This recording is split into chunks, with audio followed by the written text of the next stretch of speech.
Bonjour tout le monde, bienvenue sur l'Après-Ciné, la chaîne du passionné.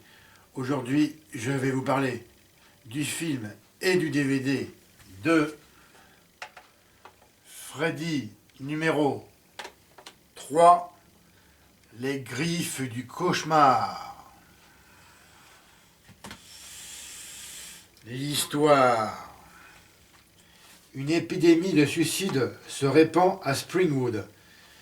Kristen, qui s'est ouvert les veines, a été admise à l'hôpital, où 6 autres adolescents souffrent des mêmes pulsions et avouent partager le même cauchemar. Le docteur Nancy Thompson, spécialiste des rêves, connaît l'origine du mal.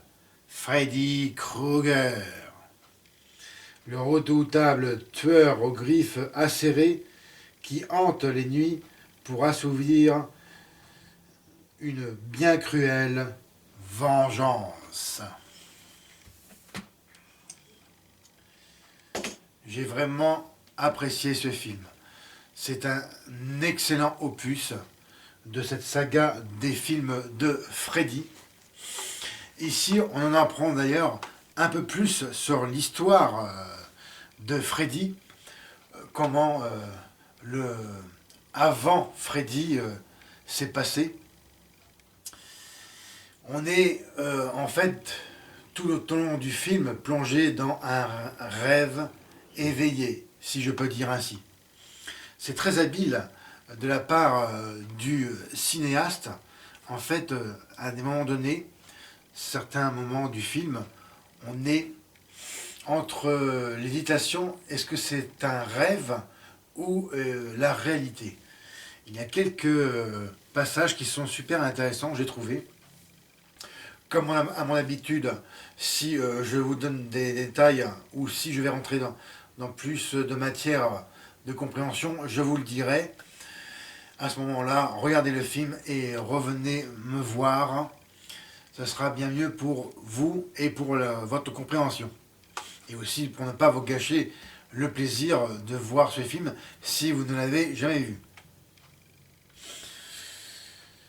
Quand j'ai vu ce film, je pense, je l'avais vu une fois quand j'étais ado, mais mes souvenirs sont très diffus.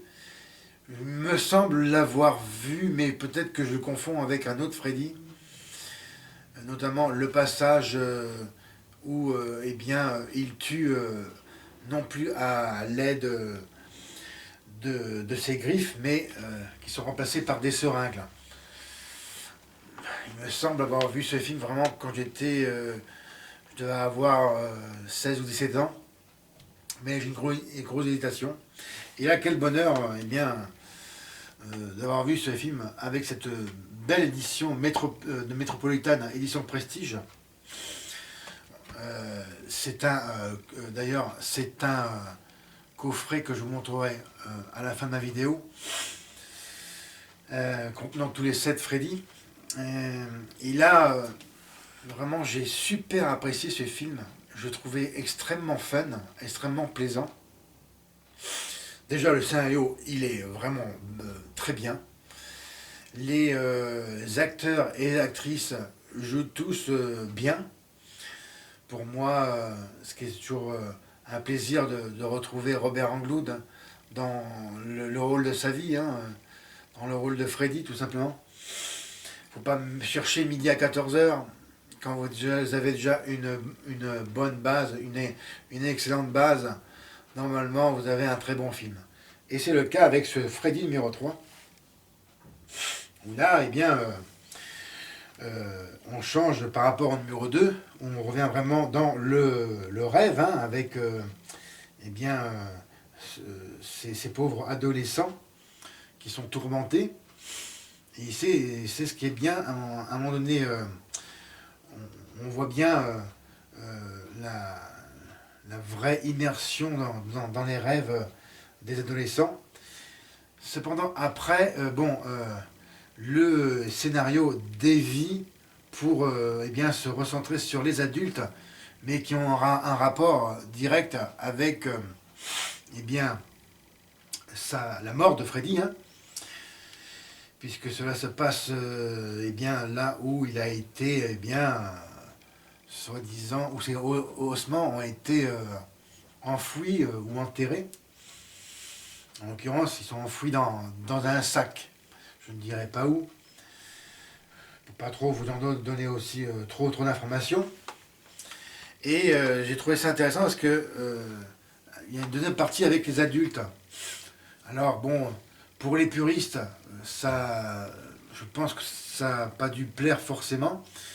Mais bon, j'ai trouvé ça, moi, intéressant quand même, puisque c'est logique, car ces adultes, enfin, cet adulte en particulier, qui est le père de Nancy Thompson, que je retrouve vraiment avec plaisir dans le rôle de la psychologue ici qu'elle incarne, et qui est devenue plus ou moins une épave d'alcoolique, d'agent de sécurité, qui n'est plus shérif.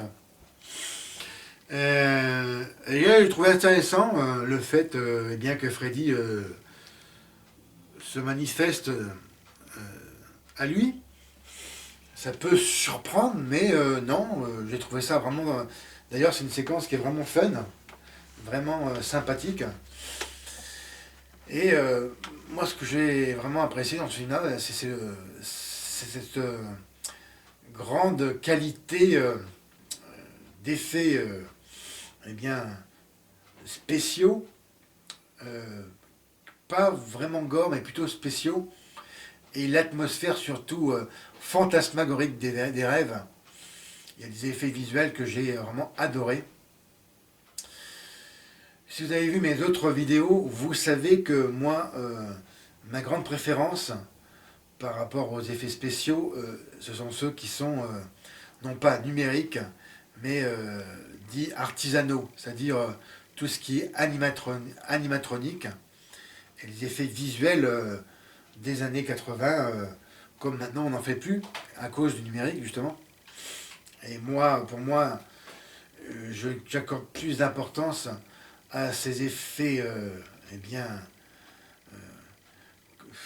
faits par pour moi, ce sont des magiciens tout simplement, hein, qui sont vraiment que j'accorde plus d'estime pour cette catégorie d'effets que ceux qui sont faits par l'intermédiaire des ordinateurs.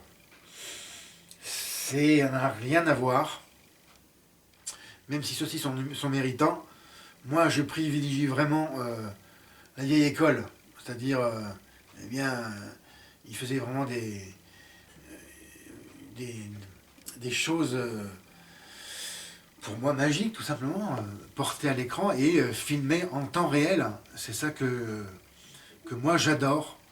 Après, mes goûts ne sont pas forcément les vôtres. Et d'ailleurs, à ce sujet, est-ce que vous aimez... est-ce que vous préférez les effets numériques ou eh bien animatroniques? D'ailleurs, c'est la première question pour cette vidéo. J'en aurai d'autres. Et c'est celle que je vous pose. Et mettez-moi vos réponses dans les commentaires. Ça serait vraiment sympa. Et s'il vous plaît, justifiez-vous que l'on puisse eh bien débattre et engager des discussions intéressantes. C'est vraiment très important pour moi. D'avance, merci. Le rôle des acteurs et actrices. Encore une fois, tous bons. Il n'y a pas de faux pas. Ils sont tous convaincants dans leur rôle. J'ai rien à redire là-dessus. La musique du film. Un peu moins marquante que dans les autres. J'ai pas forcément vraiment fait attention, mais il y a le thème de Freddy qui est repris hein, qui est repris. C'est le thème original de Freddy qui est ici est vraiment discret. C'est peut-être pour marquer cette différence par rapport aux deux précédents volets. Je dirais que c'est pas une musique qui m'a vraiment marqué, mais il y a certains passages qui sont de bonne facture. Mais bon, c'est pas. Je dirais que c'est une musique discrète, mais assez efficace. Maintenant, je peux parler aussi, vous parler aussi, eh bien, encore une fois, de l'atmosphère. Enfin, vous reparler encore de cette atmosphère du film, notamment la photographie qui est très importante. Et c'est du super beau travail, c'est vraiment chiadé, c'est-à-dire c'est soigné, le cadrage est excellent, j'ai pas à noter de faux raccords non plus, tout s'enchaîne, ben, tout est superbement bien monté, enfin tout est, pour moi tout est nickel, et j'ai pas à dire de critiques négatives sur cette photographie, et vous savez que j'apporte, vraiment j'apporte, j'apporte, c'est pas ce que je veux dire, mais je veux dire, j'accorde énormément d'importance à cette photographie. Si vous n'avez pas ça dans un film, je peux vous assurer que vous avez une merde, hein, tout simplement, qui n'est pas regardable. Et de nos jours, où l'on accorde autant et excusez-moi, tant d'importance au, à l'image, aux effets de lumière dans les films, enfin, surtout à l'image du film, à sa qualité, qu'elle soit en haute définition ou en super HD, forcément on ne peut pas rester indifférent à ceci. Je vais continuer, comme à mon habitude, eh bien, à la fiche technique du film. Alors, il faut savoir que ce film est sorti en 1988, pour celui-ci. À moins que je me trompe d'une année. Oui, c'est ça. Il est sorti en 1987, voilà. Pour une sortie en DVD le 30 avril 2007. Alors, je n'ai pas la date de sortie au cinéma, je n'ai pas réussi à la trouver. Éventuellement, si vous l'avez, ce sera sympa de me laisser votre info dans la barre à propos de ma vidéo. C'est réalisé, alors c'est d'une durée de 1h35 minutes, réalisé par Chuck Russell, avec dans les rôles principaux Robert Englund, Heather Langenkamp, hein, qui faisait Nancy dans le premier, et la très jolie Patricia Arquette, ici dans son premier rôle d'ailleurs, à l'écran. Il faut savoir quand même que la saga Freddy a lancé des stars d'aujourd'hui, comme Johnny Depp dans le premier Freddy, entre autres. Ensuite, c'est genre épouvante horreur, tout à fait. C'est un film américain. Le titre original, c'est A Nightmare on Elm Street, c'est Dream Warriors, hein, les guerriers du rêve, en traduction. Distribué par Metropolitan Film Export. Et pour l'info, alors, box-office en France à l'époque, 660 471 entrées. Je pense que c'est un score moyen. Enfin, pour moi, c'est moyen. C'est dommage parce que vraiment, c'est un excellent film. Budget pour un budget de 4 500 000 $, qui est un bon montant pour ce genre de film. Maintenant, je vais vous présenter l'édition de chez Metropolitan, édition Prestige, version remasterisée 5.1, qui est vraiment une super édition. Voilà, et en même temps, je vais vous montrer le coffret dans lequel est ce DVD. Alors, voilà. Tout d'abord, c'est le coffret Freddy, hein, l'intégrale. Voilà. Attention avec le contre-jour, j'essaie de bien vous montrer. Et Hein, je l'ai eu vraiment à un prix intéressant pour 19,90 €. C'était à ne pas louper. D'ailleurs, pour l'info, la première fois que j'ai vu ce coffret de Freddy, j'ai pas percuté. Je dis, bon, oui, Freddy. Parce qu'en fait, j'avais déjà acheté les deux DVD, mais séparément. Et puis, je dis, ouais, non, je vais pas racheter ces deux DVD avec les autres que j'ai pas vus. Bon, j'ai laissé courir. Et le temps passe, et quand même, une semaine après, je vais revenir dans ce magasin pour, eh bien, tout hasard, voir s'il est encore là. Oh, quelle chance! Et vraiment, je peux vous dire que c'est vraiment une chance d'avoir trouvé ce DVD de Freddy, parce que je discutais avec la vendeuse, elle me disait, eh bien, oui, plusieurs personnes ont demandé des renseignements dessus, et bien finalement, personne ne l'a pris. Tant mieux pour moi. Et alors voilà, la deuxième, c'était la bonne. Et j'ai bien fait, parce que vraiment, vous avez ici tous les autres Freddy qui sont tous dans vraiment une excellente présentation. Vous voyez ici, bon, c'est dans une jaquette graphique, hein, ici.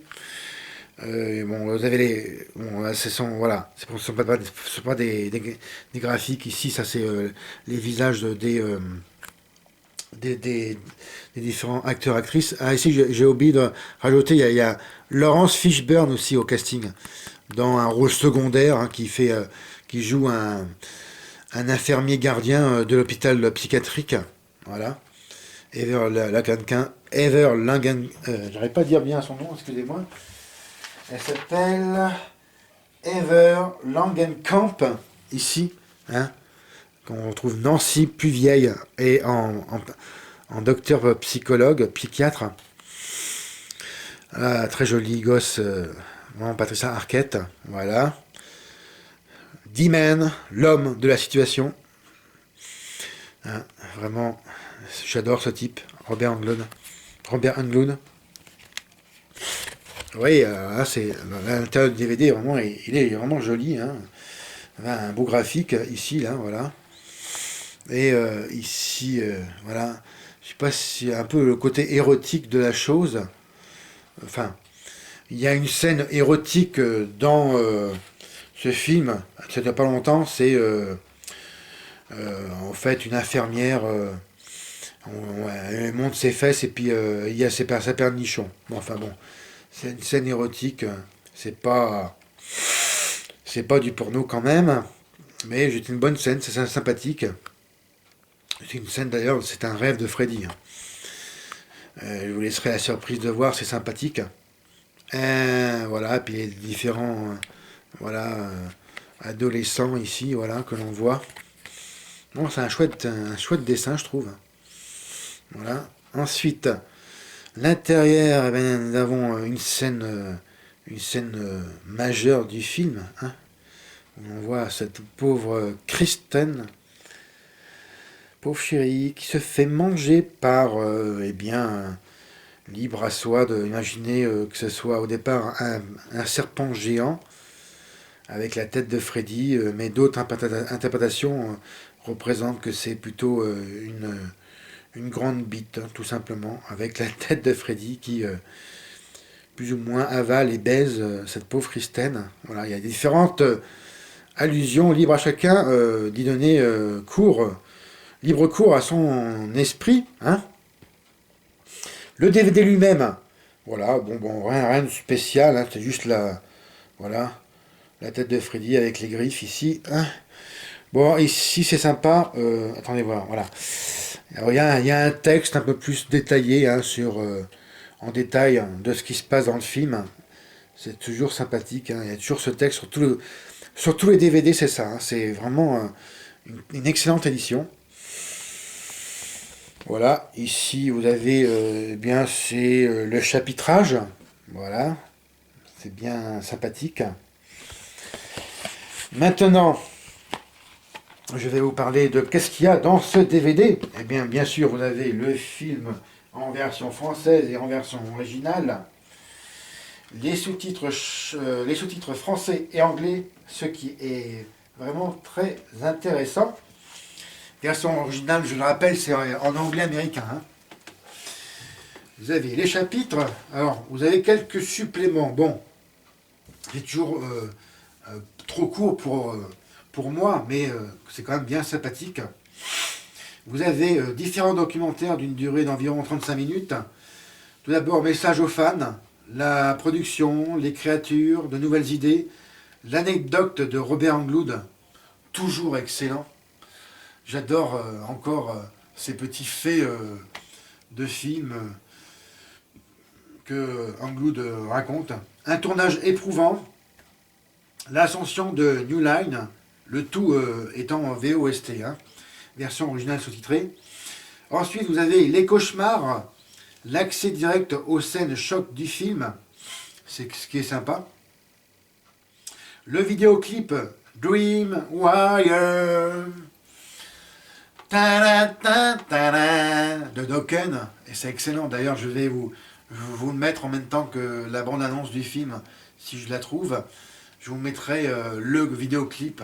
C'est sur, sur le film, hein, par l'excellent groupe de métal de Dokken, enfin, groupe de hard rock, hein, plutôt, de Dokken. Les différentes filmographies des acteurs et de l'équipe du film, et la bande-annonce originale en 5.1. Pour le format image, le tout étant 1.85, format respecté et 16 neuvième compatible 4 tiers, ce qui est toujours une bonne nouvelle pour moi et pour ceux qui ont encore des vieilles télé 4 tiers. La piste son, eh ben, je le redis encore, c'est du français et anglais en 5.1, mais vous avez aussi la possibilité de voir en mono d'origine. Il faut savoir qu'à l'époque, la stéréo n'existait pas, hein, dans les formats audio pour présenter au cinéma. Peu de gens le savent, mais bon, c'est un détail technique. Et, il y a, pour moi, c'est toujours intéressant d'avoir déjà pour ma connaissance, mais je vous conseille fortement de voir ce film en 5.1, si vous avez ce DVD d'ailleurs. C'est vraiment du très bon son, ainsi que cette remasterisation qui est excellente. Et voici et puis voilà, ici aussi c'est distribué par TF1 Vidéo, aussi pour la complémentarité de la fiche technique.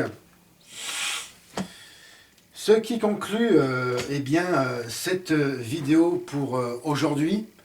Et je vais finir aussi par ma deuxième question sur ce film.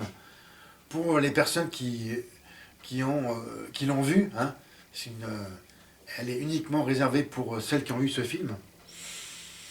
Justement, la voici. Où trouve-t-on, où le père de Heather Langenkamp, c'est-à-dire le personnage c'est Nancy dans l'histoire, qui fait ce déchet d'agent de sécurité. Où trouve-t-il les ossements de Freddy? Mettez-moi vos réponses, s'il vous plaît, si vous savez. Ça sera intéressant de savoir. Toujours en dessous de la vidéo. La note finale que je donne à ce film et DVD, c'est un amplement mérité 18/20. Il n'y a aucune hésitation sur moi. Pour moi, en tout cas, c'est de l'excellent film d'horreur. Je vous conseille d'ailleurs de le voir si vous ne l'avez pas vu. Ou si vous l'avez vu, revoyez-le. Si ça fait longtemps que vous ne l'avez pas vu. Vraiment, c'est du pur bonheur. Comme d'habitude, regardez et partagez mes autres vidéos. Mettez-moi un M. Regardez aussi, suivez mon actualité sur Twitter, sur mon compte L'Après Ciné, hein, le même nom que ma chaîne YouTube. Et encore mieux, regardez prochainement mes autres vidéos je vais, j'ai commencé le mois d'octobre où je vais faire pas mal de critiques de films d'horreur. Hein. Alors ça sera vraiment à suivre parce que vous savez que ce mois d'octobre, pour moi, il y a une fête très importante, c'est l'Halloween. Hein. Et quoi de mieux que de voir des bons films d'horreur, tant qu'à faire. Et encore mieux, abonnez-vous à ma chaîne. C'était Fred, bon cinéma, salut.